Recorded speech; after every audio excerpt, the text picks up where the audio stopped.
நம்ம கோவில் யூடியூப் சேனலில் ஏற்கனவே நம்ம வந்தவாசி அரங்கநாத சுவாமி ரங்கநாதர் ஆலயத்தோடு 2 பதிவுகள் ஏற்கனவே பதிவு செய்துள்ளோம். இன்று 3வது பதிவாக இங்கே சுவாமி சன்னதியிலே விசேஷமாக இருக்கக்கூடிய லக்ஷ்மி ஹயக்ரீவ சுவாமிக்கு இது விசேஷமான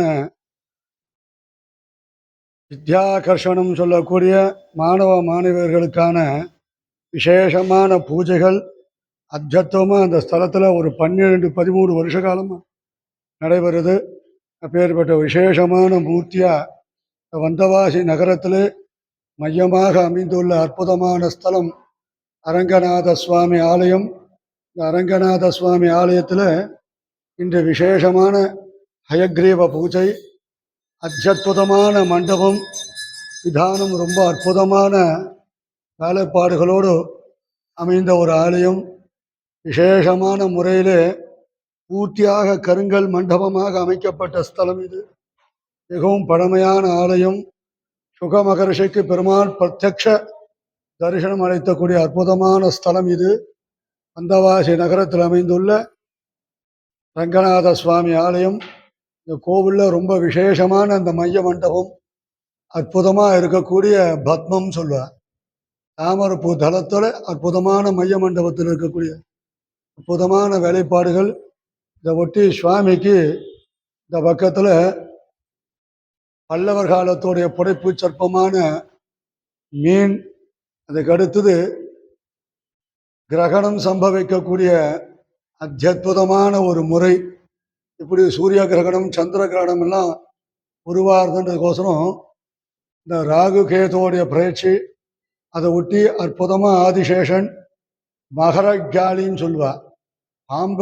பாம்பை சாப்பிடக்கூடிய மீன் ரொம்ப விசேஷமாக அந்த ஸ்தலத்தில் பார்க்கலாம். இந்த மேலே இந்த மண்டபத்தில் இந்த மாதிரி அற்புதமான ஒரு ஆதிசேஷனுக்கு அடுத்தது சந்திரனை பிடிக்கக்கூடிய ராகுவை பிடிக்கக்கூடிய மீன் எல்லாம் ரொம்ப விசேஷமான முறையில் இங்கே இருக்குது. அதுக்கப்புறம் இந்த பக்கத்தில் ரொம்ப விசேஷமானதுன்னா காஞ்சிபுரத்தில் இருக்கக்கூடிய அத்தி வரத சன்னதியில் தங்கத்தாலான பள்ளி பார்க்கலாம். இங்கே ரங்கநாத சுவாமி ஆலயத்தில் கல்லிலேயே 2 பக்கம் பள்ளி விசேஷமாக அத்தி வரதற்கு சம்பவமாக இங்கே இந்த ஸ்தலத்தில் பார்க்கலாம். இப்போ விசேஷமாக இருக்கக்கூடிய கல்வள்ளி அப்படியே முழுசாக பள்ளி போகிற மாதிரியே இருக்கும். 2 பக்கமும் இந்த மாதிரி அற்புதமான முன்மண்டபத்தோடு விசேஷமான மூர்த்திகள். இந்த பக்கத்தில் 12 ஆழ்வாருக்கான தனியான ஸ்தலமானது அமைஞ்சிருக்கு. ஆழ்வார்கள் 12 பேர், சுடி கொடுத்த நாச்சியார், இதே வரிசையில் 12 ஆழ்வார்கள். அற்புதமான ஸ்தலம். சக்கரத்தாழ்வார் யோகா நரசிம்மமூர்த்தியோடு இந்த பக்கத்தில் ஒரு பக்தாஞ்சநேய சுவாமி. இன்று நாம் விசேஷமாக பார்க்க இருக்கக்கூடிய மூர்த்தி ஹயக்ரீவ சுவாமி. லக்ஷ்மி ஹயக்ரீவர் சகல வித்யா சம்பத் சமுத்தியத்தும் சொல்லுவேன். சகல விதமான வித்தைகளையும் நமக்கு அருளக்கூடிய மூர்த்தி ஹயக்ரீவர். லக்ஷ்மி ஹயக்ரீவரை சுவாமி இங்கே திவ்யமான சன்னதியில் குருஹு அப்படின்னு சொல்ல நமக்கெல்லாம் ஞானத்தை அளிக்கக்கூடிய மூர்த்தி.